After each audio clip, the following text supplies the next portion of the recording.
Olá, ouvinte, eu sou o Diogo Horta.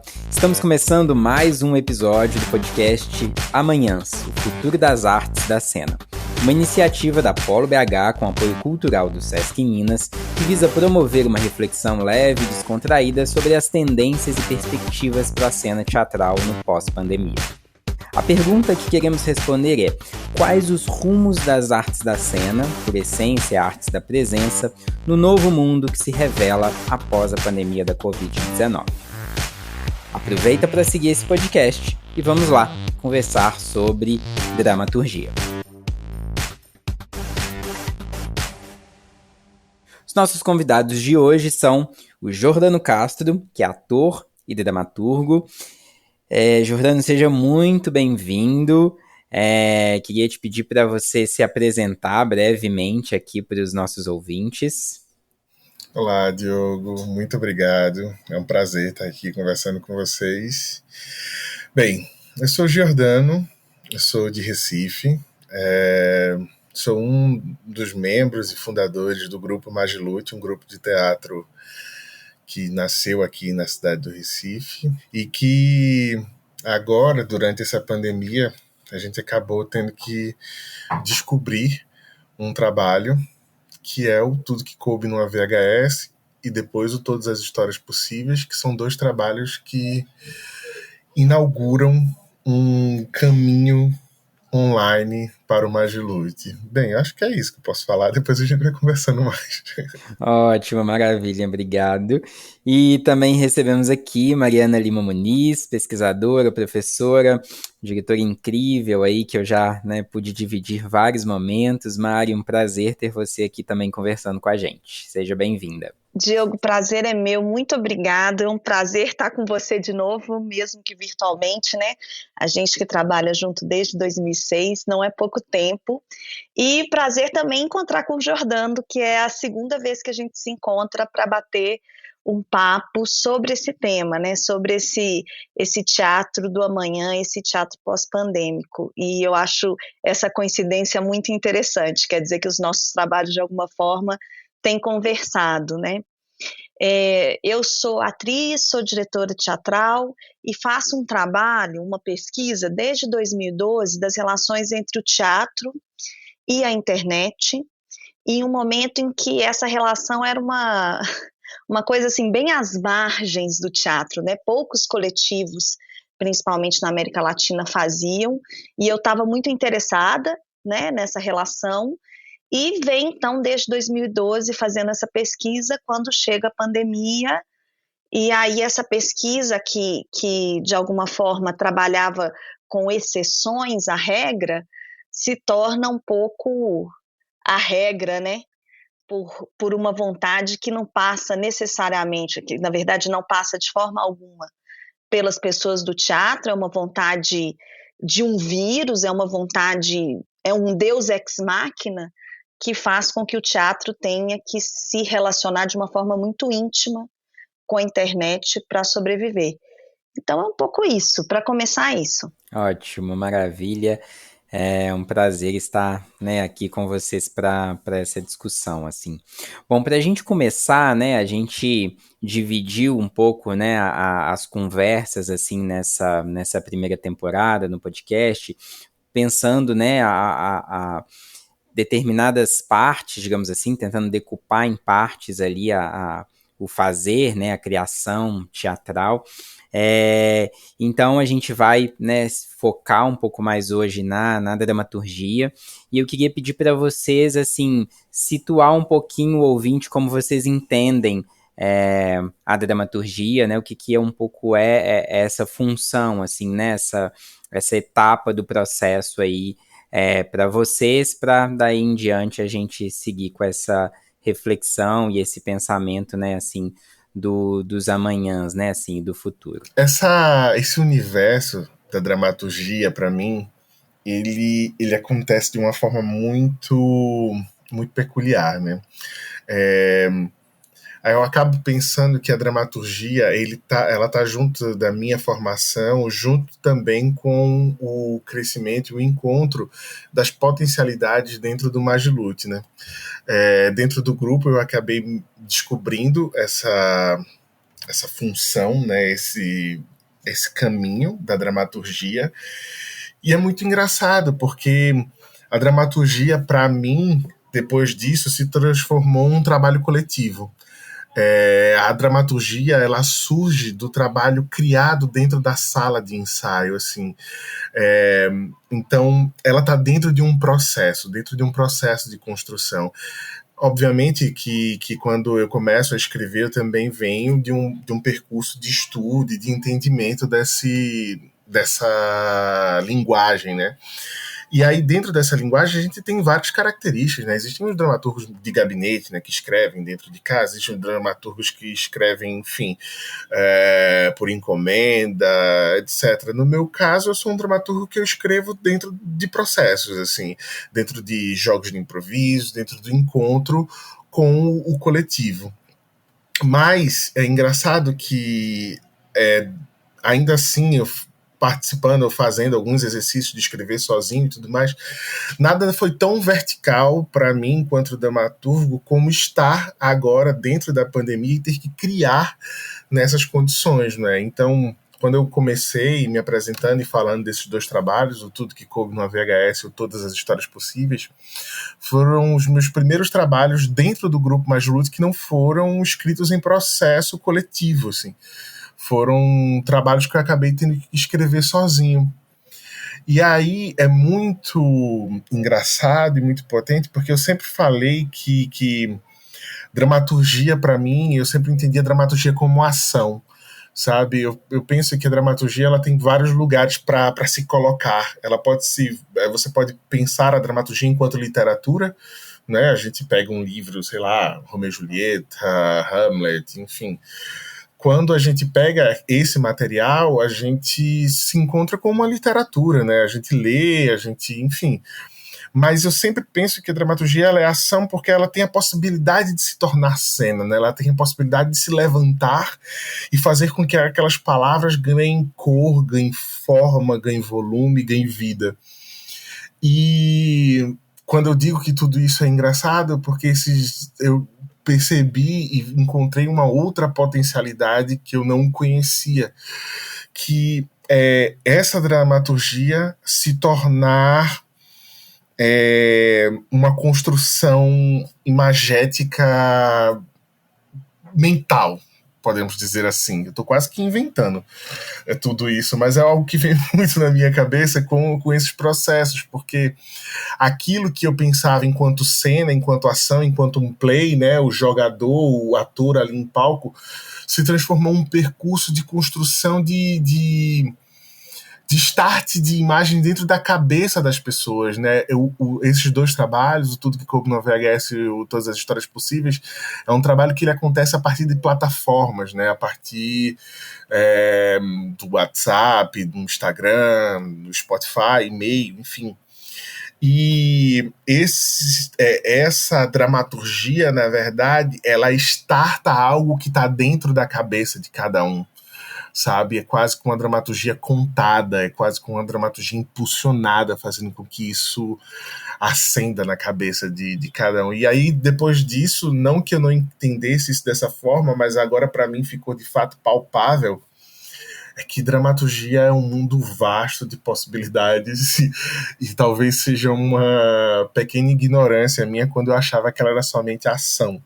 Ela é muita coisa, velho. E é muito doido, porque a gente é tão pequenininho no meio de tudo isso, né? A gente vai aprendendo cada vez mais. Eu concordo com isso, né? Com essa ideia da dramaturgia como algo extremamente vasto.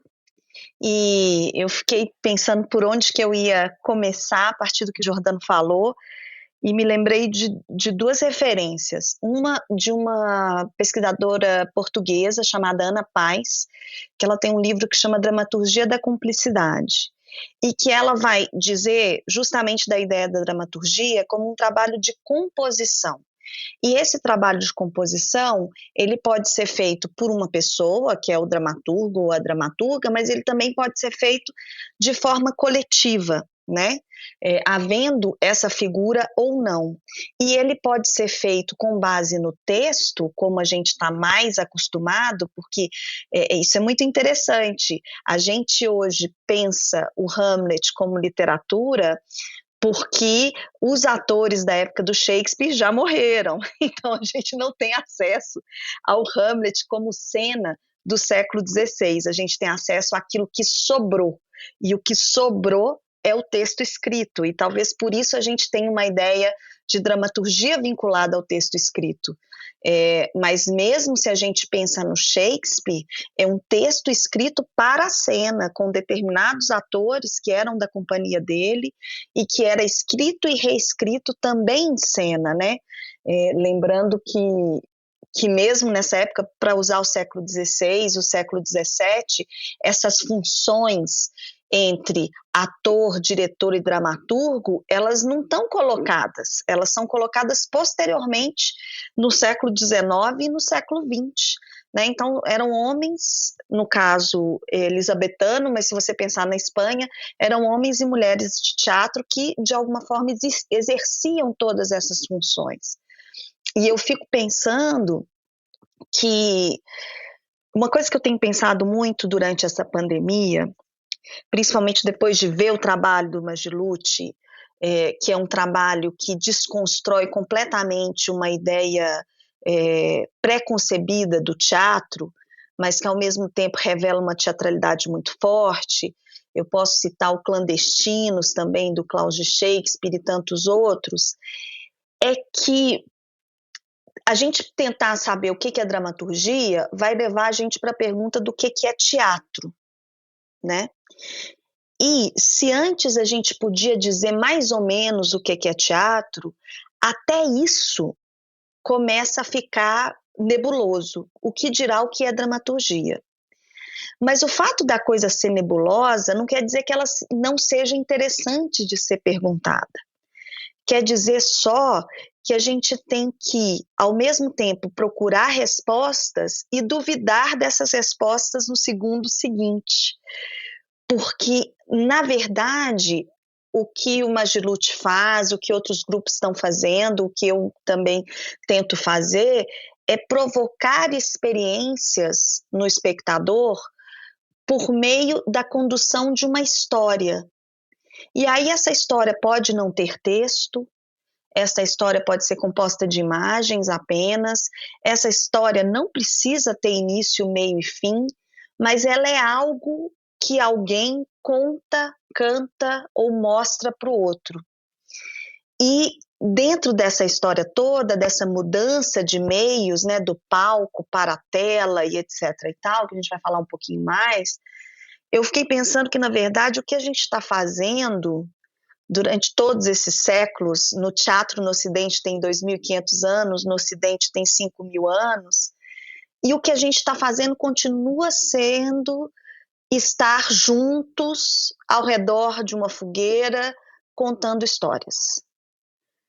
A forma de estar juntos muda, as histórias mudam, o que essa fogueira muda também, mas esse desejo de estar juntos, contando e escutando histórias, ele permanece. Então, talvez isso seja dramaturgia, essa vontade de contar histórias, entendendo que essa história pode ser pode ter formas diversas, inclusive pode prescindir da palavra.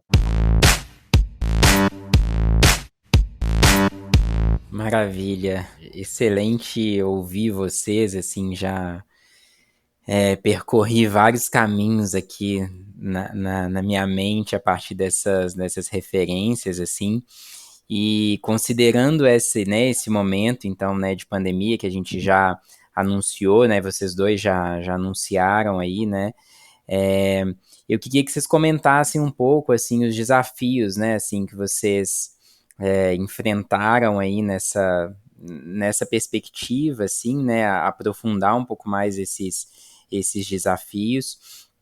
E como que eles, sobretudo, influenciam um pouco isso, assim, que vocês talvez já falaram, mas é assim, é como ver a cena, né, assim, como ver o teatro a partir disso, né, assim, então parece que de alguma perspectiva, ou enfim, isso me parece, pela fala de vocês, ter se alargado bastante nesse momento, é isso mesmo?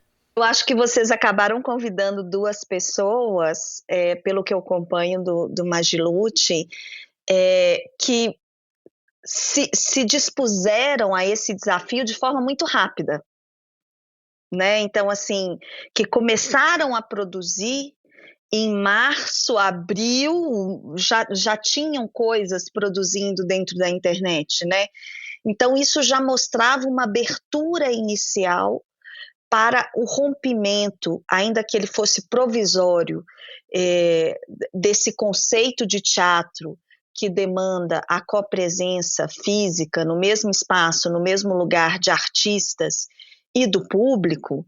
Então, uma vez que esse encontro se torna um vetor de contaminação, eu observei duas posições. Uma posição de um bloqueio total e absoluto, assim, chegando a uma depressão, a um desespero, uma ideia de que o teatro morreu, e um luto pelo teatro, que é absolutamente saudável e compreensível, e uma outra posição de dizer, bem, já que isso não é possível, o que ainda é possível? E de acreditar numa frase que o Dubat fala, o Jorge Dubat, que é um crítico argentino, fala, e que eu gosto muito, ele fala assim, tudo que o teatro toca se transforma em teatro. Então, de acreditar que o que quer que seja que nós, pessoas de teatro, fizéssemos, seja no meio que fosse, aquilo também de alguma forma seria teatro. E aí eu vejo essas duas posições acontecendo bem no início da pandemia, vamos falar em março e abril, e pessoalmente, tanto no Teatro em Movimento, com todos os artistas que nós trabalhamos, inclusive hoje sai o resultado, né? Acho que o Magilute também está esperando do prêmio especial do ATPR, né, sobre esse projeto Teatro em Movimento, entre outros, quanto dentro da UFMG, né, que também houve um impacto enorme entre professores e alunos, no sentido de, bem, eu estou fazendo uma graduação de uma coisa que morreu, de convencer as pessoas a experimentarem. Então, assim, de tirar as pessoas desse bloqueio, desse marasmo não é a palavra certa, desse choque inicial, e trazer elas para dizer, mas vamos experimentar. E aí as pessoas falavam, mas isso não é teatro. E eu falava assim, gente, vamos suspender essa dúvida se isso não é teatro ou se isso é teatro por algum tempo, para que a gente possa produzir. Porque enquanto a gente fica nessa afirmação de que isso não é teatro, a única coisa que vai acontecer é que nós vamos desaparecer, e a gente está numa situação social e política extremamente favorável ao desaparecimento do teatro. Se as pessoas que amam o teatro, seja público, artistas, técnicos, não se impuserem como uma necessidade, como uma força, eu não acredito, eu costumava dizer, né, nas reuniões da FMG, eu não acredito que ninguém vai bater na nossa porta e vai falar assim, gente, por favor, vamos voltar com o curso de teatro, porque se a gente não voltar, vai ser impossível. Somos nós que temos que, pela experimentação, pelo risco, voltar para lembrar a todos que nós somos necessários e que se nós somos necessários há 5.000 anos atrás, a gente continua sendo necessário. Então, eu acho que é, inclusive, um posicionamento político de dizer que o teatro pertence a esse novo mundo, a esse mundo digital, que ele também é território teatral. Bem, eu queria dizer que eu queria ter Mariana falando comigo no começo da pandemia, sabe, assim, dando isso, porque eu acho que os alunos dela e quem teve esse papo com ela logo no começo teve muita sorte, assim, porque de fato é algo que estimula bastante. E eu vou quase que pelo mesmo caminho de tudo que Mariana falou, agora falando muito por uma ótica particular, que a princípio de tudo, acho que o principal desafio em que eu me vi no meio dessa loucura que a gente está vivendo foi muito tentar colocar a cabeça no lugar e não pirar. O que não é muito fácil não pirar no Brasil, né? Se você tiver... Bem, quem não tá louco tá enlouquecendo, assim. Então, para mim foi muito de tentar respirar e me acalmar um pouco para perceber quais eram os caminhos e as possibilidades que tínhamos naquele momento, assim. A pandemia para o Majlute é um golpe muito duro, assim, porque não só pelo fato de a gente não estar podendo fazer o nosso ofício, que a gente sabe fazer, o nosso trabalho, ela nos tirou também um espaço. O Majlute tinha acabado de inaugurar um teatro, um casarão, que tinha somente 2, 3 meses de inaugurado e teve que fechar. Isso era um investimento muito grande para o Majlute, que é uma companhia não diferente de outras companhias do resto do Brasil, mas a gente, no caso, eu posso falar pela nossa realidade, a gente que vive basicamente do nosso fazer, de nossas apresentações, de estar em festivais, de estar em temporadas, de estar circulando, quando a gente tem a necessidade, né, a obrigação de estarmos em casa nos cuidando, é como se fechasse essa torneira, assim, sabe? Tipo, não sei como é que eu vivo, assim, não sei como eu trabalho, né? Tipo, não tem ninguém que me desse subsídio para isso. Era eu que fazia o meu subsídio. E o Estado, tendo o Brasil, com o governo que temos, não acho que ele teria, e não fez, e não vai fazer, ocupado esse lugar, né? O lugar que era que o Estado deveria ocupar. Mas, enfim, seguindo isso,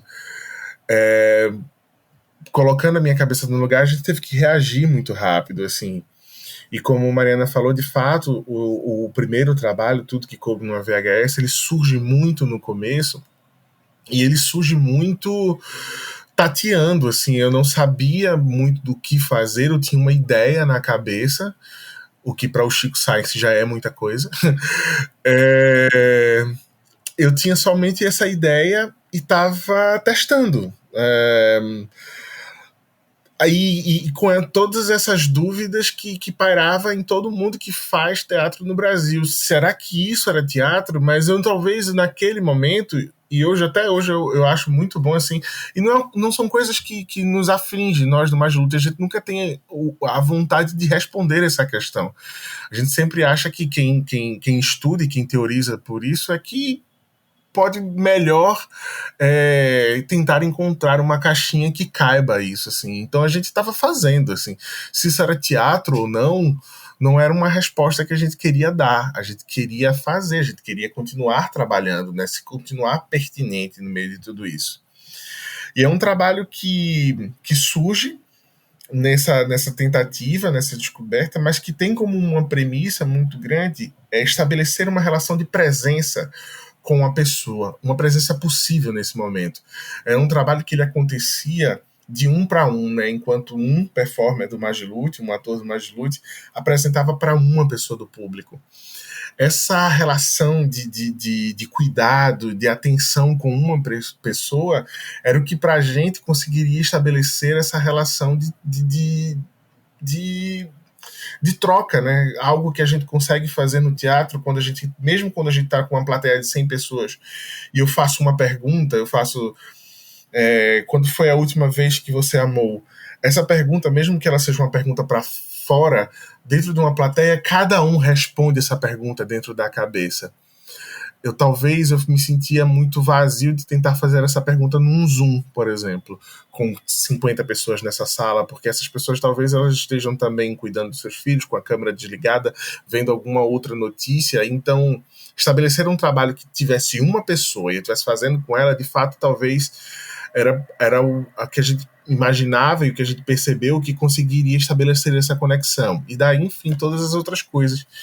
E passado tudo isso, depois de 1 ano e um bocado, quase 2, desse trabalho, dessa descoberta de tudo isso, hoje sim, olhando de forma mais distanciada, eu consigo responder e dizer que sim, esse trabalho é teatro, e eu pego agora a carona no teórico argentino que a Mariana citou. Sim, tudo que a gente toca de alguma forma vira teatro, mas é porque eu não sei fazer outra coisa. É isso que eu faço, sabe? Então, se esse trabalho, por mais diferente que ele seja, nasce de uma cabeça de uma pessoa que pensa teatro, que faz isso desde de como começou a fazer tudo na vida, é óbvio que era teatro, é óbvio que é teatro. É teatro com outras características, mas sim é teatro. E eu acho muito importante para a gente que é artista não se distanciar disso, não se distanciar dessa reivindicação de ocupar esses lugares. Porque quando a dança se movimenta, seja ela qual movimento for, ela não nega que ela é dança. Ela assume para si que é dança. O cinema, quando ele faz um longa, um curta, um média, quando ele faz o audiovisual, ele não nega que ele é cinema. Por que a gente de teatro vai estar negando que é teatro? Pelo amor de Deus, gente. É nosso, foi a gente que criou isso, sabe? Tipo, não vamos inventar um lugar que ele não precisa. Vamos se juntar e vamos trazer aqui. Abraço ele, sim. É teatro, sim. Existe teatro épico, existe teatro elisabetano, existe teatro realista, existe teatro de rua, existe o teatro virtual agora, ou teatro online, ou o teatro que for. É teatro, eu não vou largar a mão dele, não. Oxe, eu faço teatro. E vocês acham, assim, né, considerando esses modos, né, todos aí de fazer teatro, né, assim, porque acaba que esse alargamento, né, que a gente tá falando, assim, eu não vejo que ele vem muito ainda, né, assim, ou não vinha muito ainda, em determinadas propostas, né, assim, a gente tinha ali uma investigação em determinados tipos de teatro, digamos assim, ali da cena e tal, mas agora a gente se alarga muito, né? Então, como é que vocês acham que a gente vai se comportar daqui para frente, sabe? Assim, né? A gente podendo retornar um pouco pro presencial, mas como é que essa cena se transforma? Vocês acham que ela se mantém, né? Assim, de alguma forma no híbrido, no presencial, do virtual, enfim, o que vocês sentem assim de para onde vamos? E essa função do dramaturgo aí, sabe, né? Eu fico pensando, estava refletindo, né, assim, antes de gravar, né, que é isso, a gente tinha ali mesmo naquele, talvez, dramaturgo um pouco mais tradicional ali, né, de gabinete, que a gente já falou também um pouquinho mais cedo, mas a gente tinha ali indicações, né, assim, avança, né, faz isso, ou fala assim assado, né, com todas as rubricas, as indicações e tal. Vocês acham que a gente já tem, ou que teremos, né, assim, também dramaturgos aí nesse viés, assim, mas explorando o virtual, sabe, assim, liga para fulano, ou transmite sei lá o que, faz, vocês já pensaram nisso, vocês já viram propostas, enfim, o que vocês acham que está vindo por aí, que já estamos fazendo hoje, assim, que é importante marcar nesse lugar, assim, da dramaturgia? Diogo, existe uma das regras empíricas para você vencer o jogo do War, o jogo mesmo, aquele jogo de tabuleiro. Uma das regras que diz é o seguinte: território conquistado não vale retroceder. Certo? Então, tipo, velho, a gente conquistou esse lugar a duras penas, há muito sacrifício, mas eu acho que é um território conquistado, e eu acho que para todos nós que investigamos e que somos interessados por essa área da dramaturgia, abre-se uma seara maravilhosa e de muitas possibilidades, de muita riqueza, assim. O entendimento, por exemplo, dessas plataformas, o entendimento que essas plataformas tem a sua dramaturgia, sabe? Quando, por exemplo, você pensa em fazer alguma coisa no Instagram e você entende as possibilidades dos filtros e do uso dos filtros, por exemplo, e aí a gente pega um trabalho do Ceará, que é um trabalho do Silvério com o Gigifone. Eles fizeram um trabalho que me escapa o nome agora, posso buscar e lembrar, mas é um trabalho que eles usam basicamente pelo Instagram e eles acabam usando essa ferramenta, sabe? Então eu acho que é de muita riqueza e de muita possibilidade. É algo que a gente está tateando e está descobrindo agora. E eu vejo, por exemplo, já por mais curto que seja esse tempo e por mais longo que seja nas nossas vidas, porque esse tempo todo de pandemia está parecendo uma vida inteira, mas a gente vai pensando num tempo histórico do teatro, é muito pouco tempo, em 2 anos. E ainda assim, eu acho que a gente consegue ver um avanço, sabe, um salto de pesquisa, investigação e qualitativo enorme. Logo no começo, quando tudo isso aqui era mato e a gente foi abrindo a facão, tava a gente do Mais Lute criando isso. Eu lembro de um trabalho do Mará Descartes com a Janaína, que era o Peça.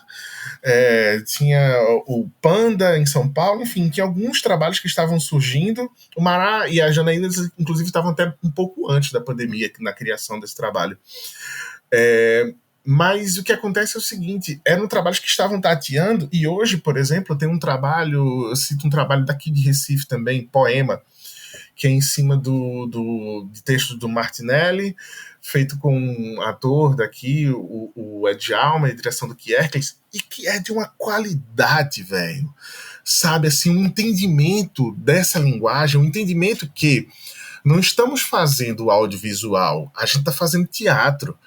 E esse teatro, a partir desse lugar, dessas ferramentas, e aí a percepção da câmera dentro do teatro, o jogo com essa exibição, nossa, você faz assim, uau, o que é isso, sabe, assim, que é esse lugar que a gente tá começando agora e dominando. E eu acho que sim, sabe, eu acho que eu sou uma pessoa que tem a necessidade do encontro, que eu gosto do tato, da pele, que eu gosto de estar sentado tomando uma cerveja, e eu acho que isso a gente tem que fazer, né? A gente já estava conversando antes, a gente tem que fazer com que isso aconteça, passando essa pandemia. Eu sinto muita falta e a necessidade do palco, sabe? A saudade daquele encontro. E eu quero, obviamente, assim, eu sinto a vontade de levantar, sair da frente do meu computador, do meu celular, seja lá de onde eu esteja executando esse trabalho que a gente tem feito.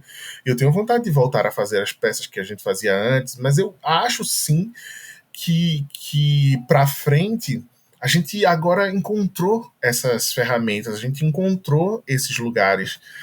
E, velho, é agora um brinquedo novo pra gente começar a misturar, sabe? Eu acho que, inclusive, a gente não fazia antes talvez por falta de recursos, talvez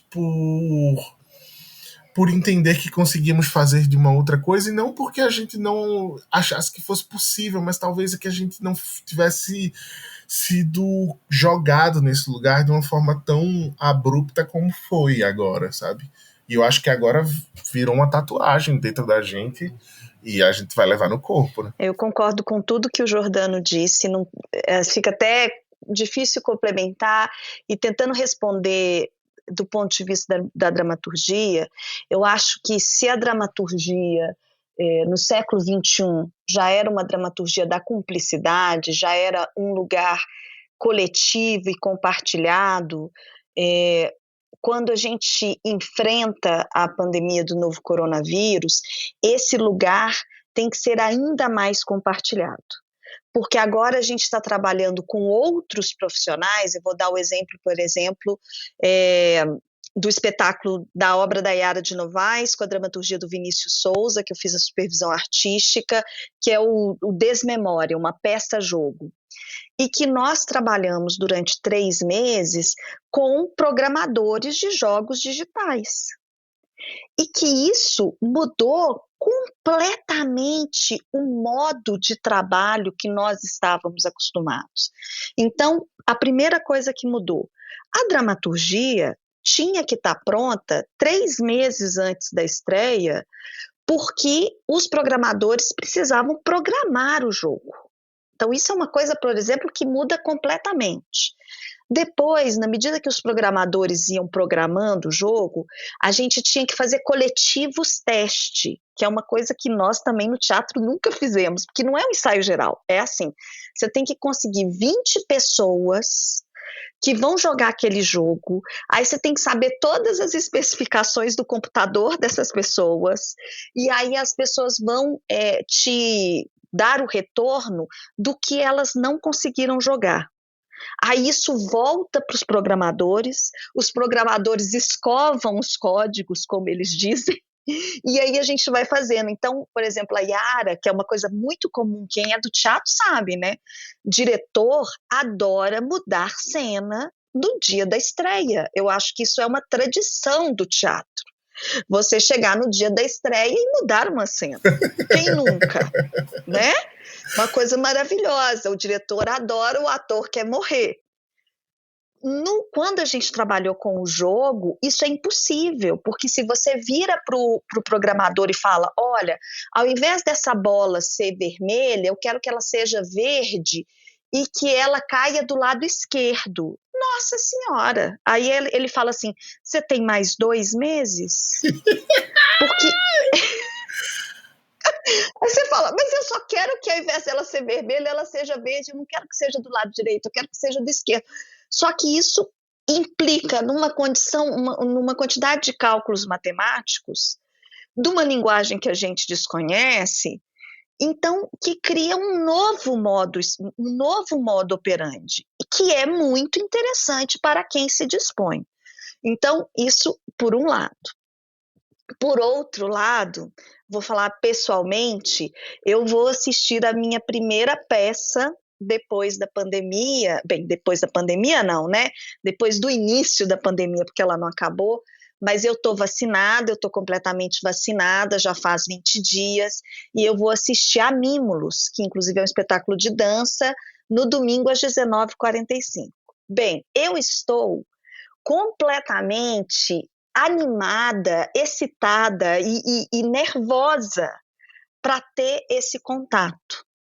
Por outro lado, eu começo a perceber uma coisa que eu temia no início da pandemia, porque o Jomar me mandou um WhatsApp perguntando se eu queria assistir, que o ingresso custava tanto, mas que eles nem estavam divulgando amplamente, porque não tem capacidade.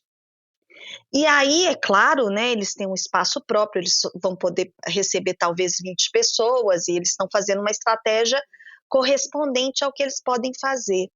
Mas eu comecei a ficar muito preocupada, desde o início da pandemia, que a presença virasse uma commodity elitizada.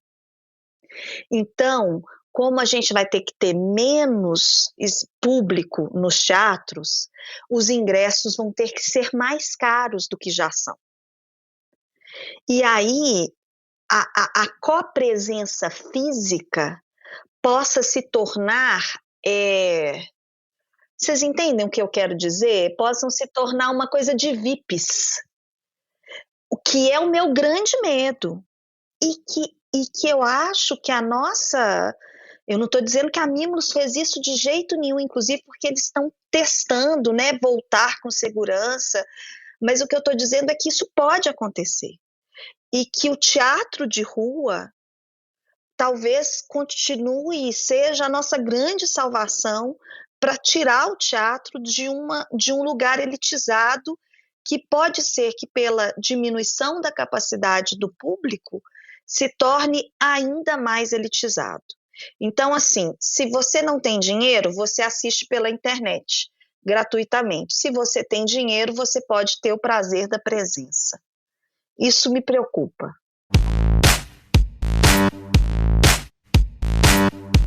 E é uma grande questão ainda, né, assim, porque a presença, né, o retorno da presença, eu acho que tem todas essas questões, né, que você traz, Mari, mas a gente também ainda tem o acesso à internet, que também é uma questão, né, nem o acesso a gente conseguiu resolver, né, assim, quando o Giordano fala desse território conquistado de alguma forma, né, assim, acho que eu acho que ele foi muito bem conquistado, né, pelos artistas e tal, mas a gente não teve uma conquista talvez plena, né, de direitos de acesso, né, assim, para esse virtual também, né.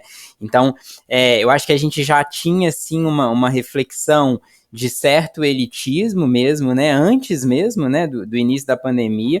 Concordo que agora a gente pode ter um agravamento e que nem o virtual pode resolver, né, assim, para um grande número de pessoas, né, então, realmente, eu acho que a gente tem os desafios, né, grandes aí do virtual e etc., mas também é importante lembrar, né, assim, de como fica, inclusive como ficou, né, assim, a relação, por exemplo, de grande parte da população brasileira ainda desconectada, digamos assim, né, que não deve ter tido, né, nem oportunidade de viver todas essas virtualidades cênicas, assim, né, enfim, não sei que nome dar, né, assim.